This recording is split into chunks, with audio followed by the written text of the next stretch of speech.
চলো আজকে তোমাদের সামনে সুন্দর একটা রেসিপি শেয়ার করছি। আলু ফুলকপির ডালনা করব। তাই ফুলকপি আর আলু সুন্দর করে কেটে ধুয়ে নিয়েছি।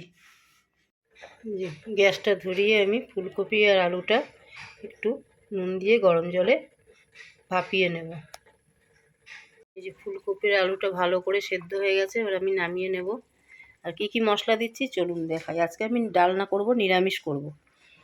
তো এই যে টমেটো আর কাঁচা লঙ্কা পেস্ট করে রেখেছি, দেব হলুদ, লবণ, জিরে গুঁড়ো, ধনে গুঁড়ো, আদা, কাশ্মীরি লঙ্কার গুঁড়ো, গরম মশলা আর একটু হিংও দেব। হিং দিলে খেতে একটু টেস্টটা ভালো হয়। এই যে ফুলকপিটা আমি জল ঝরিয়ে নিয়েছি। গ্যাসে একটা কড়াই বসিয়ে আমি এতে এবার একে একে সব দেব। গরম মশলা দিয়েছি, গোটা গরম মশলা, এলাচ, তেজপাতা, দারচিনি দিয়ে আমি আলু আর কপিটা দিয়ে দেবো।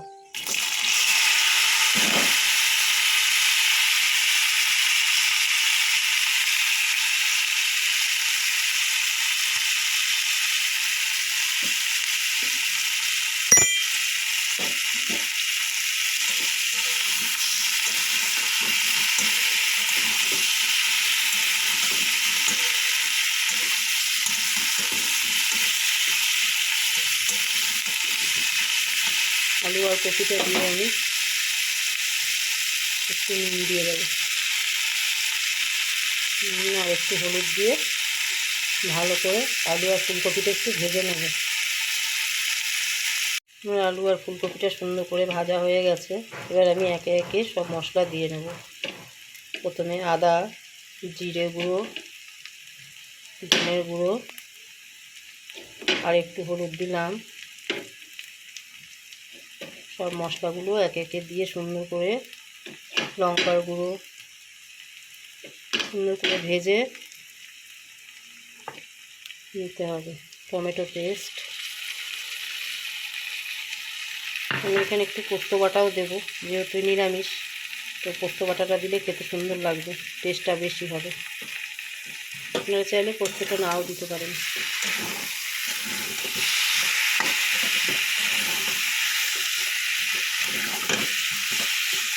ফুলকপিটা গোটা গোটা খায় না বলে আমি একটু ফুলকপিটা ভেঙে দিয়েছি, ভালো লাগে বেশি। এখানে পোস্তটা পেস্ট করে রেখেছিলাম, এখন সব থেকে পোস্ত পেস্টটা দিয়ে দিলাম, দিয়ে আর একটু জল দেবো, দিয়ে সুন্দর করে নাড়াচাড়া করে জল দিয়ে দেবো।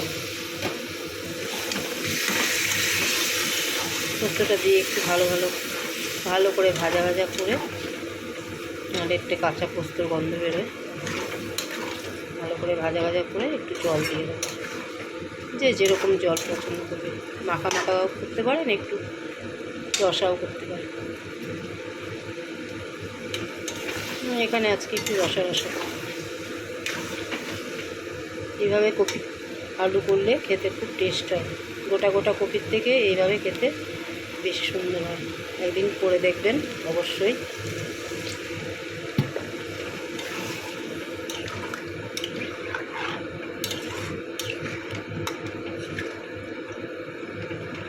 দেখুন আমার তরকারি কালারটা কীরকম এসেছে। আমার ভিডিও যদি আপনাদের পছন্দ হয় অবশ্যই একটা লাইক দিয়ে কমেন্ট করে যাবেন।